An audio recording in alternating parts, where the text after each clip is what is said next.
सिख ने ते हाथ विच एक पत्थर का टुकड़ा पकड़िया हुआ है। 10वें पातशाह ने हाथ विच पत्थर का टुकड़ा है ते पानी के कोल की लगन लगे, वो हाथ विचों छड्डिया महाराज ने, पानी में डुब गया।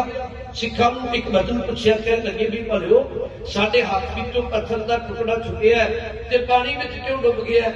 कोई सिख कहंदे महाराज पत्थर भार है, पानी में तां डुब गया। कोई कहंदे महाराज पानी का सुभाव है, ये लगन करती है, पत्थर डुबदा है। सब ने अपने अपने विचार दस दिती। सिख ने आवाज मारी, प्यारे दया सिंह, कह लगे प्यारे दया सिंह जी, ये वो है जिहने पहली आवाज ते शीश भेंट कीता सी।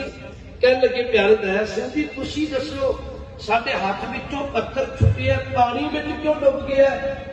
प्यारे दया सिंह ने आख्या, सतगुरु मैं तुहाडे चरणां विचों इन्ना कुछ सिखिया है, जेड़ी वस्तु तुहाडे हाथ विचों छुट जाए वो डुब जाए। अज साडी कौम